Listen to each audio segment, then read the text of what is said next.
Nakaka-dry siya ng lips. SPF 50.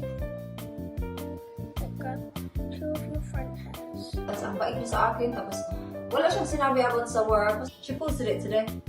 3 pounds.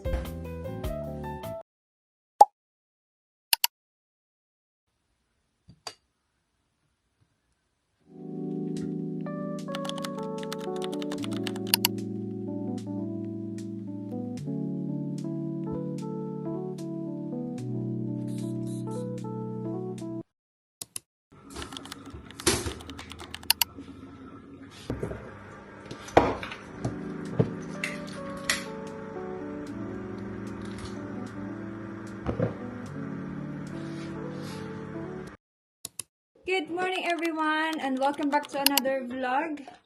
So mag-ready na tayo guys kasi may pasok ang person. Doon lang naman ako sa aking fish and chips. Maglagay muna ako ng aking eye drops. Actually paubos na siya. Tapos mag-cream na tayo. Skincare na to no. Skincare time. So ito yung aking gamit. Kiehl's Ultra Facial Cream. Hindi ako bumili ng skincare this month. And yung ano ko din, yung aking facial wash, paubos na siya. Pero hindi ako bumili kasi alam ko yung Christmas regalo ng aking sister-in-law is skincare. So, hindi na ako bumili. Meron pa naman siya, pero paubos na talaga siya. Lip cream. Pag ganito, mga malamig, dry talaga yung, nakaka-dry siya ng lips. Yan. Ito yung aking gamit, itong, ano ba to? I think White Company to. Yeah, from White Company.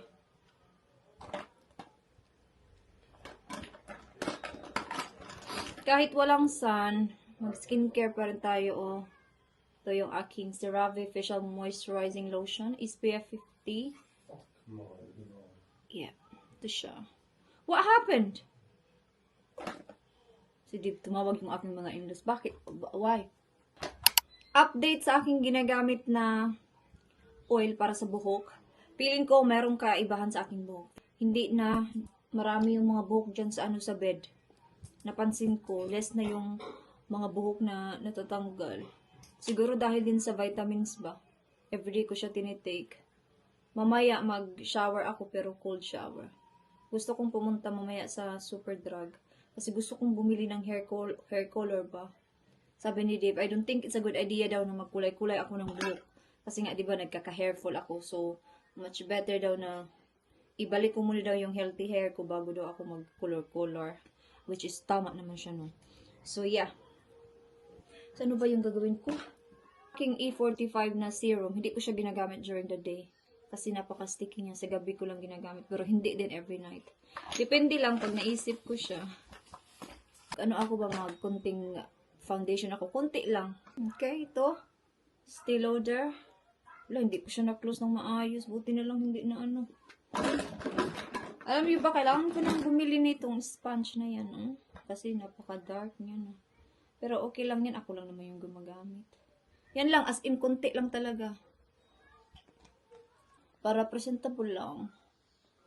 Alam niyo, kahit dito lang kayo sa town, you still need to get ready and be presentable ba? You don't need to, like, full makeup talaga. Yung presentable lang ba? And it feels good. You feel good as well. Yeah. So, I don't think may plan kami today as a family kasi ulan. What do you expect? You are living in the UK. The sun is gone. Yan lang. I think tama na yan. Ano lang. As in, kunti lang talaga.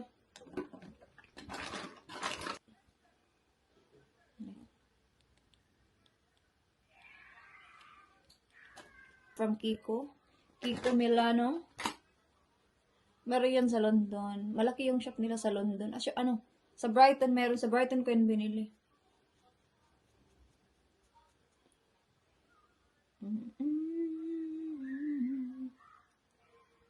Yun lang. Para mawala lang yung linya. Tapos blush on. Blush on is from Arcadia Beauty. Si Anakay ba? Si Anakay yung may-ari niyan. Yan sa Pilipinas. Tapos, Magkilay is Life. Diba? Ito yung aking powder from MAC. Bibilhan ko yung kapatid ko nito next year pag uuwi kami. Kasi yan yung lagi niyang pinapabili pag umuwi ako. Like, pasalubong ko sa kanya. Kunti lang din. Pawala lang ng sticky feeling. Okay? Aking angled brush. Alam niyo yung mga brushes ko, kailangan ko silang labahan. Maglaban na tayo ng mga brushes. Ibabad ko muna sila. Tapos, i-brush. Meron akong panglinis ng mga brushes nandun sa kusina. Pakita ko sa inyo pag nag-wash ako ng aking mga makeup brushes. Wait lang, tapusin ko muna to. Dali, ang kilay lang yun eh.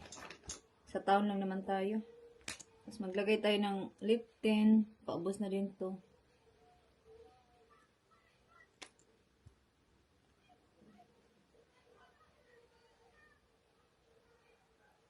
Tapos magpabango. Ito yung pabango ko. Ito yung daily na ginagamit ko kasi paubos na siya.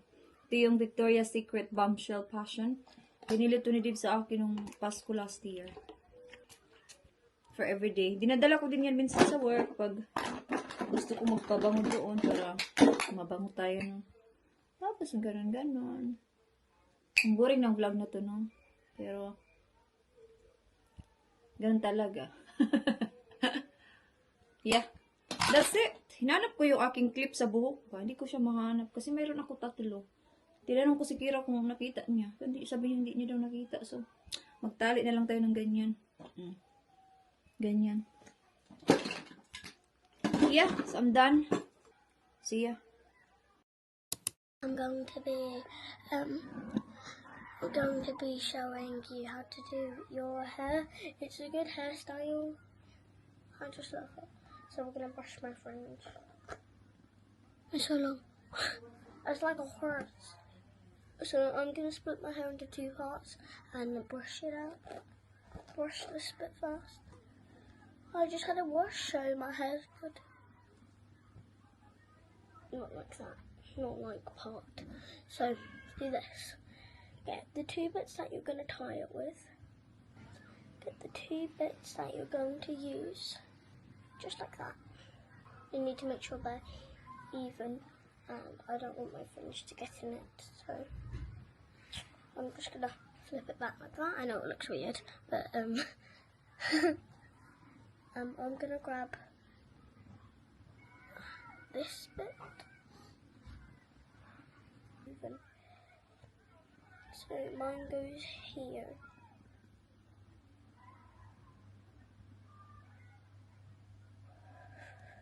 Yep, that's pretty much it. So, you're gonna grab those bits. I would just hold it for now. Like that. Gonna tie it like this. Gonna tie it. I need mine to be a bit thicker because I just washed my hair, so it's not gonna be that thick, but it will get thicker. Tie it like that. You'll have a beard at the end, and you're not going to be having a beard, I promise.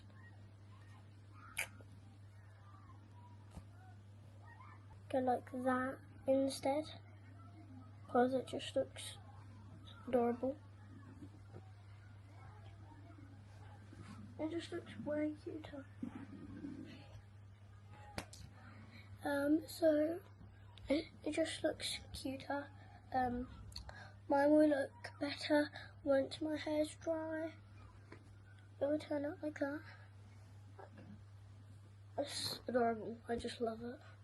I do not know what I look like right now. My hair is not even. It just looks neater. So, yeah. So, meron akong share sa inyo ba? Di ba nung share ko sa vlog yung about sa aking schedule sa work? So, the next day, di ba sabi ko mag-work ako kasama yung aking manager? So, nag-work ako that time, 9 to 1. Tapos, pagka-enter ko sa shop, syempre, 10 minutes early ako. So, nag-serve siya doon sa mga customers. Tapos, pagkababa ko, meron siyang ginawa. So, hindi mo na kami nag-usap, mga 5 minutes, hindi kami nag-usap. Kasi meron siyang ginawa doon sa other side ng shop. Tapos hindi ako na good morning, kasi nga meron siyang ginagawa. Tapos pag kalingon niya, pag ganun niya, tapos nag-smile siya sa akin, nag-wave siya sa akin, ng ganun. Tapos sabi ko sa kanya, saan mo ako gustong mag-serve? Kasi 3 yung till namin. Sabi niya, you stay in the middle. So, yun sabi niya, tapos sabi niya sa akin, do you want me to put the heating on? Bait-bait niya sa akin, tapos gusto ko ba daw i-on yung heating kasi lagi ako nilalamig sa work, and that time, naka-off yung heating namin. Sabi ko, no, I'm okay. Sabi niya sa akin na, no, if you want me to put the heating on, I can put it on because we're always cold. Sabi ko, no, I'm alright for now. Yun lang, tapos ang bait niya sa akin, tapos wala siyang sinabi about sa work, basta ang bait niya lang sa akin that time. So, mabait din ako sa kanya. Ganun, so, alam niya yung ginagawa niya, pero sometimes may mga days lang talaga na wala siya sa mood. Ganun. Kaya ako siguro yung schedule ko yung naanohan that time. Yeah, pero hindi ko talaga siya hinayaan na ganun. You know? Nag-chat talaga ako sa group chat. But anyway, okay naman yun. Ay, wala na yun. Ang only sa work lang yun. So, next pasok ko is sa 27 pa. Pero long day ako sa 27, 9 to 5:30 ako. So yeah, so magkape muna ako guys and I will see you na lang doon sa isa kong work. Bye-bye! So, tapos na akong mag-work. Kape-kape na. Si Kira, kakaalis lang. Pupunta sa lola at lolo niya. Tumawag siya doon sa lolo niya gamit yung aking cellphone. Wait lang. Wait lang ha. Tapos na. So, pupunta siya doon sa kanyang lola. Tumawag siya. Yung lolo niya sumagot. So, nandun siya. Mamaya pa yun uuwi. Mga 2 hours ata. So, hindi kami busy sa work. Kaya hindi na ako masyadong nag-vlog. Kasi nakatayo lang naman ako doon, no? Tapos nagpunas-punas, nag-ano ng mga kung ano pwedeng gawin while hindi busy. Pero naka 8 pounds something sa tip. Kahapon naka 20 pounds ako sa lunchtime. Pero syempre, hinati namin ng aking kasama, yung chef namin. Normally talaga, pag yung mga bata yung nag-work doon sa gabi, yung tip nila, isa kanila lang yun for the week. Hinati nila 3 or 4 sila. Pero pag sa lunchtime, yung tip ko is akin lang din. Kasi hindi din sila nag-share. So, yung tip ko every lunch is akin lang din yun. Especially ngayon, magpapasko, maraming nagbibigay ng tip. Kaya, sinishare ko din sa chef namin. Hindi ko alam kung ano yung i-dinner namin mamaya. Pero, let's see what I can do for our dinner tonight. So, yeah. I'll see you lang later. Bye-bye! Magluto na tayo ng dinner. Dinner ko. Si David at saka si Kira, kumain na sila. Kasi di ba si Kira pumunta sa lola niya. Nagdala siya ng gamon. Yun yung kinain nila ni Dave. Tapos salad and chips. Tapos ako, syempre, magkakanin. Ito yung broccoli, oh. Yung kakainin ko is salmon at saka rice. Ito yung tira kong rice. Initin ko din yan para kainin ko. So, kanina, after ko magkape, tumawag si mother-in-law. So, pumunta kami sa garden center. Dito lang din sa amin malapit, mga 10 minutes drive. Pumunta kami doon. Nagkape na naman siya. Tapos, ako nag-hot chocolate lang. Kasi di pa katapos ko lang sabi ko, ayoko lang magkape. Kaya tingin-tingin lang kami doon. Tapos, nakabili ako ng plant na doon sa sala. Pakita ko. Maliit lang siya. 3 pounds na lang kasi naka-sale. Binili ko na lang kasi nag-iisa na lang siya. 3 pounds. Parang ganito siya. Pero hindi ganitong snake plant, pero ganito siya kahaba pa. Yan, binili ko na lang. And then, tapos yun lang. Tapos umuwi na kami. Tapos magluto na ako ng dinner. Si Dave at saka si Kira katatapos lang. Kakaon lang ng aking rice. Ito siya, oh. Yeah. 3 pounds. So, kinuha ko na lang kasi isa lang naman.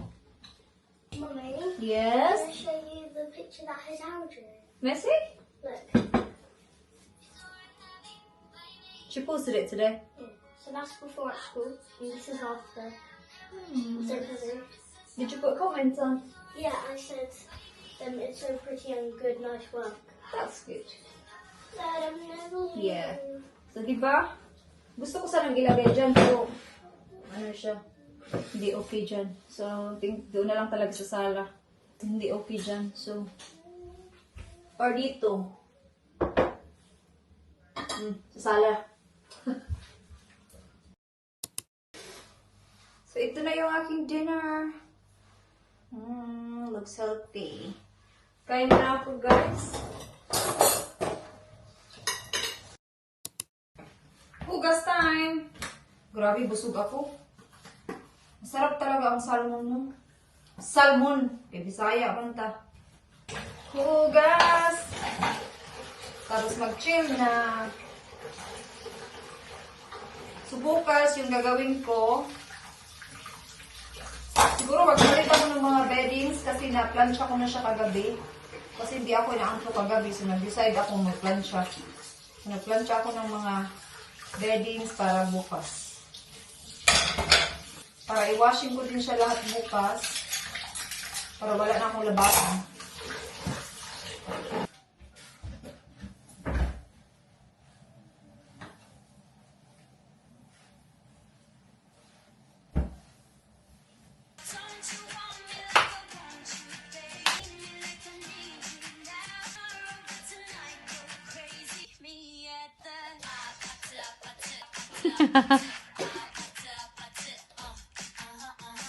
So, tapos na ako nakapaghugas, nakapaglinis na ako ng kusina.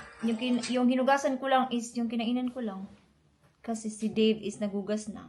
Yung kinainan ni Dave at saka ni Kira, hinugasan ni Dave kanina. So, wala na akong hugasan. So, yun lang. So, I-end ko na dito yung vlog. And thank you so much guys for watching this vlog for today. And I hope to see you guys on Out in a million years. Wednesday. Yeah, Wednesday or Thursday. I said Okay? a million years. Thank you guys. Bye-bye.